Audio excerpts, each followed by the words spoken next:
సొంత మనిషే దెబ్బేశాడు. ఎవరైతే తనకి అత్యంత సన్నిహితుడు, తన పార్టీలో కీలకమైనటువంటి నేతని జగన్మోహన్ రెడ్డి భావించాడో అతనే భారీ షాక్ ఇచ్చాడు. జగన్మోహన్ రెడ్డిని కాదంటూ తను క్యాబినెట్ ర్యాంక్ తీసుకోవటానికి సిద్ధమైపోయాడు. అసలు ఇంతకీ ఆ నేత ఎవరు, జగన్మోహన్ రెడ్డి ఇప్పుడు ఏం చేస్తాడు అనేది ఈ వీడియోలో వివరించబోయే ముందుగా ఇప్పటి వరకు మన ఛానల్ సబ్స్క్రైబ్ చేయని వాళ్ళు ఖచ్చితంగా సబ్స్క్రైబ్ చేయండి. ఇక విషయానికి వస్తే పులివెందుల ఎమ్మెల్యే జగన్మోహన్ రెడ్డి 420 బతుకు మనందరికీ తెలుసు. ఇప్పుడు 11 మంది శాసనసభ్యులే ఉండడంతో జగన్మోహన్ రెడ్డికి ప్రతిపక్ష నేత హోదా లేదు అధికారికంగా. సో జగన్మోహన్ రెడ్డి సాధారణ ఎమ్మెల్యే మాత్రమే ప్రోటోకాల్ ప్రకారం. తనకి క్యాబినెట్ ర్యాంక్ కూడా లేదు. ప్రతిపక్ష నేతగా గుర్తిస్తే, అంటే ప్రధాన ప్రతిపక్ష నేతగా అతనికి క్యాబినెట్ హోదా ఉంటుంది. క్యాబినెట్ మంత్రికి ఉన్నటువంటి హోదా కానీ, ప్రోటోకాల్ కానీ, సెక్యూరిటీ కానీ అన్నీ ఉంటాయి. అయితే జగన్మోహన్ రెడ్డికి అదేమీ లేదు. ఇప్పుడు కేవలం ఎమ్మెల్యే.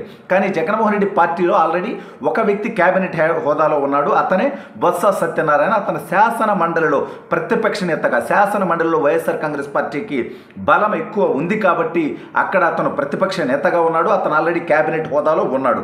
అయితే ఇప్పుడు జగన్మోహన్ రెడ్డి పార్టీ నుంచి జగన్కి అత్యంత సన్నిహితుడిగా పేరొందినటువంటి పొంగనూరు పుడింగిగా రాష్ట్ర వ్యాప్తంగా తెలిసినటువంటి మరొక 420 క్యాండిడేట్ అయినటువంటి పెద్దిరెడ్డి రామచంద్రారెడ్డి, జగన్ ఇతని చేతిలో దాదాపు 50-60 అసెంబ్లీ స్థానాలు ఇతను కొడుకు మిథున్ రెడ్డి చేతిలో పెట్టి వీళ్ళు చాలా సన్నిహితులుగా పేరొందారు.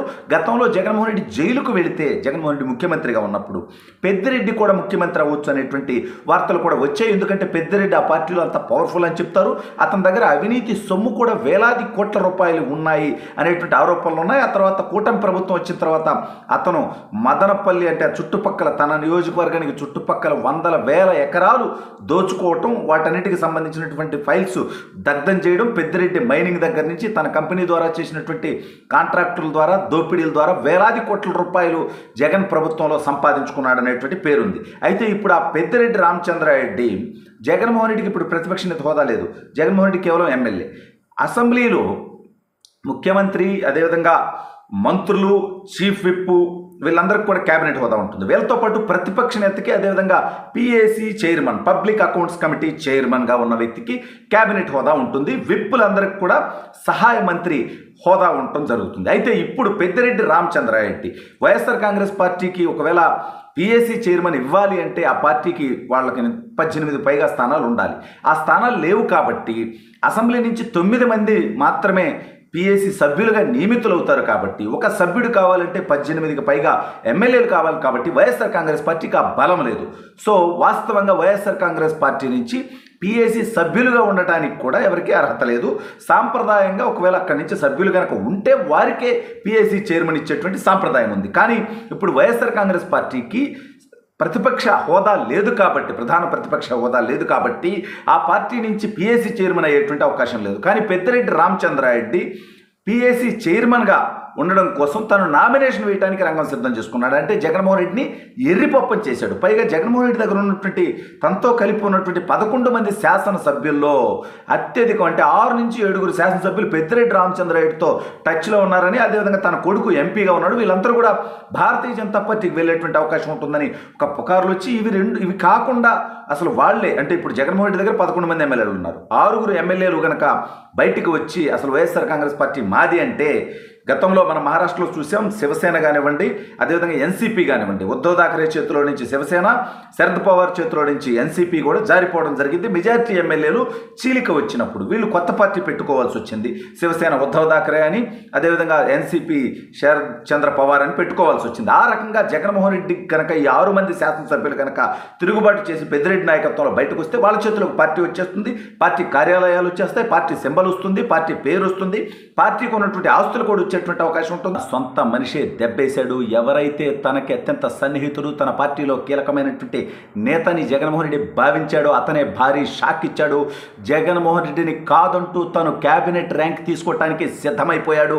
అసలు ఇంతకీ ఆ నేత ఎవరు, జగన్మోహన్ రెడ్డి ఇప్పుడు ఏం చేస్తాడు అనేది ఈ వీడియోలో వివరించబోయే ముందుగా ఇప్పటి వరకు మన ఛానల్ సబ్స్క్రైబ్ చేయని వాళ్ళు ఖచ్చితంగా సబ్స్క్రైబ్ చేయండి. ఇక విషయానికి వస్తే పులివెందుల ఎమ్మెల్యే జగన్మోహన్ రెడ్డి 420 బతుకు మనందరికీ తెలుసు. ఇప్పుడు 11 మంది శాసనసభ్యులు శాసనసభ్యులే ఉండడంతో జగన్మోహన్ రెడ్డికి ప్రతిపక్ష నేత హోదా లేదు అధికారికంగా. సో జగన్మోహన్ రెడ్డి సాధారణ ఎమ్మెల్యే మాత్రమే ప్రోటోకాల్ ప్రకారం. తనకి క్యాబినెట్ ర్యాంక్ కూడా లేదు. ప్రతిపక్ష నేతగా గుర్తిస్తే అంటే ప్రధాన ప్రతిపక్ష నేతగా అతనికి క్యాబినెట్ హోదా ఉంటుంది. క్యాబినెట్ మంత్రికి ఉన్నటువంటి హోదా కానీ ప్రోటోకాల్ కానీ సెక్యూరిటీ కానీ అన్నీ ఉంటాయి. అయితే జగన్మోహన్ రెడ్డికి అదేమీ లేదు. ఇప్పుడు కేవలం ఎమ్మెల్యే. కానీ జగన్మోహన్ రెడ్డి పార్టీలో ఆల్రెడీ ఒక వ్యక్తి క్యాబినెట్ హోదాలో ఉన్నాడు. అతనే బొత్స సత్యనారాయణ. అతను శాసన మండలిలో ప్రతిపక్ష నేతగా, శాసన మండలిలో వైఎస్ఆర్ కాంగ్రెస్ పార్టీకి బలం ఎక్కువ ఉంది కాబట్టి అక్కడ అతను ప్రతిపక్ష నేతగా ఉన్నాడు. అతను ఆల్రెడీ క్యాబినెట్ హోదాలో ఉన్నాడు. అయితే ఇప్పుడు జగన్మోహన్ రెడ్డి పార్టీ నుంచి జగన్కి అత్యంత సన్నిహితుడిగా పేరొందినటువంటి పొంగనూరు పుడింగిగా రాష్ట్ర వ్యాప్తంగా తెలిసినటువంటి మరొక 420 క్యాండిడేట్ అయినటువంటి పెద్దిరెడ్డి రామచంద్రారెడ్డి, జగన్ ఇతని చేతిలో దాదాపు 50-60 అసెంబ్లీ స్థానాలు ఇతను కొడుకు మిథున్ రెడ్డి చేతిలో పెట్టి వీళ్ళు చాలా సన్నిహితులుగా పేరొందారు. గతంలో జగన్మోహన్ రెడ్డి జైలుకు వెళితే జగన్మోహన్ రెడ్డి ముఖ్యమంత్రిగా ఉన్నప్పుడు పెద్దిరెడ్డి కూడా ముఖ్యమంత్రి అవ్వచ్చు అనేటువంటి వార్తలు కూడా వచ్చాయి. ఎందుకంటే పెద్దిరెడ్డి ఆ పార్టీలో అంత పవర్ఫుల్ అని చెప్తారు. అతని దగ్గర అవినీతి సొమ్ము కూడా వేలాది కోట్ల రూపాయలు ఉన్నాయి అనేటువంటి ఆరోపణలు ఉన్నాయి. ఆ తర్వాత కూటమి ప్రభుత్వం వచ్చిన తర్వాత అతను మదనపల్లి అంటే చుట్టుపక్కల తన నియోజకవర్గానికి చుట్టుపక్కల వందల వేల ఎకరాలు దోచుకోవటం, వాటన్నిటికి సంబంధించినటువంటి ఫైల్స్ దగ్ధం చేయడం, పెద్దిరెడ్డి మైనింగ్ దగ్గర నుంచి తన కంపెనీ ద్వారా చేసినటువంటి కాంట్రాక్టుల ద్వారా దోపిడీల ద్వారా వేలాది కోట్ల రూపాయలు జగన్ ప్రభుత్వంలో సంపాదించుకున్నాడు అనేటువంటి పేరుంది. అయితే ఇప్పుడు ఆ పెద్దిరెడ్డి రామచంద్రారెడ్డి జగన్మోహన్ రెడ్డికి ఇప్పుడు ప్రతిపక్ష నేత హోదా లేదు. జగన్మోహన్ రెడ్డి కేవలం ఎమ్మెల్యే. అసెంబ్లీలో ముఖ్యమంత్రి, అదేవిధంగా మంత్రులు, చీఫ్ విప్ వీళ్ళందరికీ కూడా క్యాబినెట్ హోదా ఉంటుంది. వీళ్ళతో పాటు ప్రతిపక్ష నేతకి అదేవిధంగా PAC chairman, public accounts committee చైర్మన్గా ఉన్న వ్యక్తికి క్యాబినెట్ హోదా ఉంటుంది. విప్పులందరికీ కూడా సహాయ మంత్రి హోదా ఉండటం జరుగుతుంది. అయితే ఇప్పుడు పెద్దిరెడ్డి రామచంద్రారెడ్డి వైఎస్ఆర్ కాంగ్రెస్ పార్టీకి ఒకవేళ పిఏసి చైర్మన్ ఇవ్వాలి అంటే ఆ పార్టీకి వాళ్ళకి 18 పైగా స్థానాలు ఉండాలి. ఆ స్థానాలు లేవు కాబట్టి అసెంబ్లీ నుంచి 9 మంది మాత్రమే పిఏసి సభ్యులుగా నియమితులవుతారు. కాబట్టి ఒక సభ్యుడు కావాలంటే 18కి పైగా ఎమ్మెల్యేలు కావాలి. కాబట్టి వైఎస్ఆర్ కాంగ్రెస్ పార్టీకి ఆ బలం లేదు. సో వాస్తవంగా వైఎస్ఆర్ కాంగ్రెస్ పార్టీ నుంచి పిఏసి సభ్యులుగా ఉండటానికి కూడా ఎవరికీ అర్హత లేదు.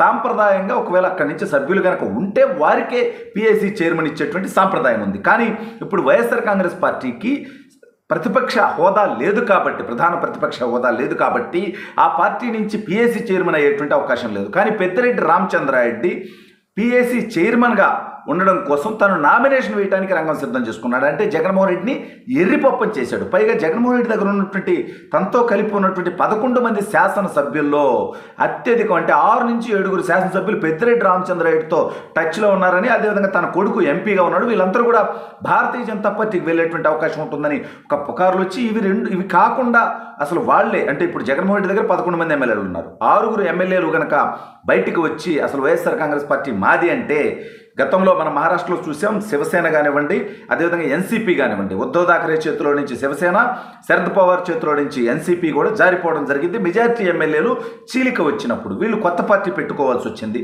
శివసేన ఉద్ధవ్ థాకరే అని, అదేవిధంగా ఎన్సీపీ శరద్ చంద్ర పవార్ అని పెట్టుకోవాల్సి వచ్చింది. ఆ రకంగా జగన్మోహన్ రెడ్డి కనుక ఈ 6 మంది శాసనసభ్యులు కనుక తిరుగుబాటు చేసి పెద్దిరెడ్డి నాయకత్వంలో బయటకు వస్తే వాళ్ళ చేతిలోకి పార్టీ వచ్చేస్తుంది, పార్టీ కార్యాలయాలు వచ్చేస్తాయి, పార్టీ సింబల్ వస్తుంది, పార్టీ పేరు వస్తుంది, పార్టీకి ఉన్నటువంటి ఆస్తులు కూడా వచ్చేటువంటి అవకాశం ఉంటుంది.